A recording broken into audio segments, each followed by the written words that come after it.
नमस्कार, मी दीपक पळसुले. 7/12च्या बातम्यांमध्ये आपल्या सगळ्यांचं स्वागत. नवरात्र, मातृशक्तीचा सृजनोत्सव. मातृत्वासोबत तिच्या कर्तृत्वालाही सलाम करण्यासाठी 9 दिवस आम्ही शेतीतील नवदुर्गा दाखवतोय. अशा नवदुर्गा ज्यांनी पुरुषांच्या खांद्याला खांदा लावून शेतीत क्रांती घडवली आहे किंवा घडवतायत. आज आपण पाहणार आहोत अकोला जिल्ह्यातील कपिलेश्वरच्या रंजनाताई कराळे यांची कहाणी. पतीला अकाली आलेल्या अपंगत्वानंतरही ही दुर्गा खचली नाही. मोठ्या धीरानं शेतात पाय रोवले आणि आज एक यशस्वी शेतकरी ठरले. पाहूयात या नवदुर्गेची कहाणी.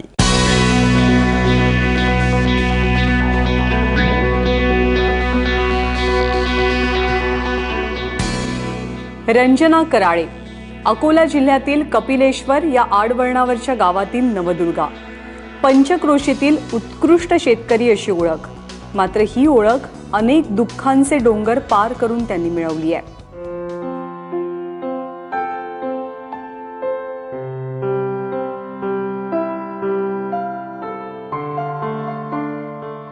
मे 1995 रंजनाताईंचा कपिलेश्वरच्या पुरुषोत्तम कराळे यांच्याशी विवाह झाला.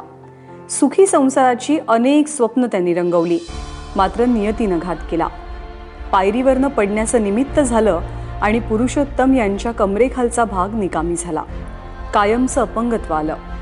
नियतीच्या दणक्यानं रंजनाताई काही काळ सैरभैर झाल्या, मात्र लगेचच सावरल्या. वास्तव भयान होतं, मात्र संपूर्ण जबाबदारी त्यांनी स्वतःच्या खांद्यावर घेतली. 25 एकर शेती कसाला सुरुवात केली. माहेरी पायाला मातीही लागलेली नव्हती, तरी सुद्धा इथे काळ्या आई त्या एकरूप झाल्या आणि गृहिणी ते एक यशस्वी शेतकरी होण्याचा प्रवास खऱ्या अर्थानं सुरू झाला. माझं लग्न 95 मध्ये झालं. माझं लग्न झाल्यावर 5-6 महिन्यानं पडले वटेवून तर पाय गेले होते त्यांचे. मग नंतर थोडं कामं करता करता सर्वच कामं केले, पण ते साथ दिली. ते पीकही चांगले झाले. ज्या वर्षीपासून मी हातात घेतलं त्या वर्षी पीकही चांगले झाले, पद्धतशीर होऊन राहिले. एकीकडे आजारी पतीची सेवा केली तर दुसरीकडे शेतीत नवनवीन प्रयोग सुरू झाले. कोरडवाहू जमिनीमध्ये कापूस, सोयाबीन, तूर, हरभरा तर कधी तुती अशी अनेक पिकं त्या घेऊ लागल्या. खरीपासोबतच रब्बीतही पिकं घेता यावीत म्हणून 3.5 किलोमीटर लांब असलेल्या पूर्णा नदीवरनं पाईपलाईन केली. जमीन ओलिताखाली आणली.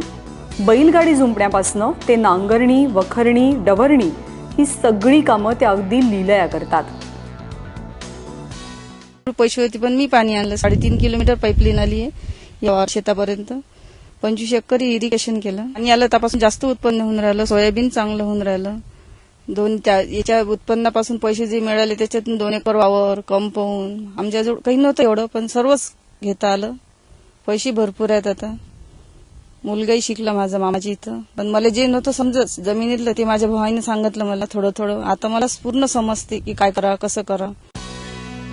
आपल्या अनुभवाची शिदोरी त्यांनी इतरांसाठी सुद्धा खुली केली. गावातील अनेक शेतकऱ्यांना त्या शेतीविषयी मार्गदर्शन करतात. तर गावातील महिलांना सक्षम करण्यासाठी त्यांनी एक बचत गटही सुरू केलाय.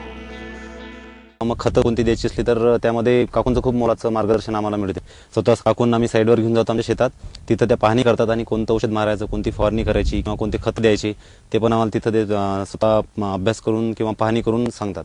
त्यांचा अनुभव यामध्ये इतका चांगला आहे की एखाद्या कृषी सेवा केंद्राला विचारलं तर तो तरी आपल्याला फसेल, पण काकूंचा अनुभव इतका चांगला आहे की त्या आपल्याला एकदम परफेक्ट माहिती आणि कमी खर्चात कशी शेती आपल्याला उत्पन्न जास्त मिळेल ते त्यांच्या मार्गदर्शनातून आम्हाला नेहमी मिळत राहते. रंजनाताईंच्या कष्टाला काळ्या आईची सुद्धा साथ मिळाली आहे. गेली अनेक वर्ष ते या शेतीतनं लाखोंचं उत्पन्न घेतात. मागील वर्षी त्यांनी 8 एकरात कपाशीची लागवड केली होती. यातून 200 क्विंटल कापसाचं उत्पादन त्यांना मिळालं, ज्यातून 11 लाख रुपये मिळाले. तर 84 क्विंटल सोयाबीनमधनं 3 लाख आणि 90 क्विंटल हरभऱ्यातनं 4 लाख रुपये मिळाले. यातून 4 ते 5 लाखांचा उत्पादन खर्च वजा करता त्यांना 13 ते 14 लाखांचा निव्वळ नफा झालाय. त्यावर्षी सोयाबीन चांगलं झालं. एकरी 9 झालं त्याच्यातून प्रॉफिटही चांगला आला. 4 लाखाचं विकलं. हरभराही सण झाला. 3 लाखाचा पराठी कापूस विकला होता, तोही 10 लाखाचा झाला. सर्व 18 लाखाचं पीक झालं. त्यांनी सांभाळलं म्हणून आतापर्यंत बरं झालं. नाही आतापर्यंत लय हाल होते आमचे. म्हणजे पैसाही मिळत नव्हता जास्त. आता भरपूर पैसा मिळतो, भरपूर उत्पन्न मिळतो. त्याच्यानं आता आमचं म्हणजे हे चालू आहे मस्त. स्त्री ही विश्वासाची जननी आहे, त्यामुळे तिनं ठरवलं तर काहीच अशक्य नाही असं रंजनाताई अगदी ठामपणे सांगतात. संकटात सुद्धा न डगमगता न घाबरता आपलं घर आणि आपली शेती सांभाळणाऱ्या रंजनाताई नवदुर्गेच्या रूपाचं दर्शन घडवतात.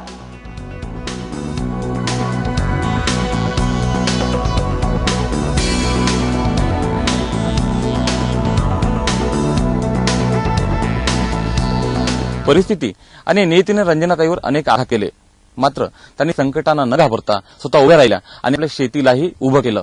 आज समाजात एक यशस्वी महिला शेतकरी अशी ओळख असणारा रंजनाताईचा संघर्ष समाजातील इतर महिलांनाही आदर्श असा म्हणावा लागेल. उमेश अलोने, एबीपी माझा, अकोला.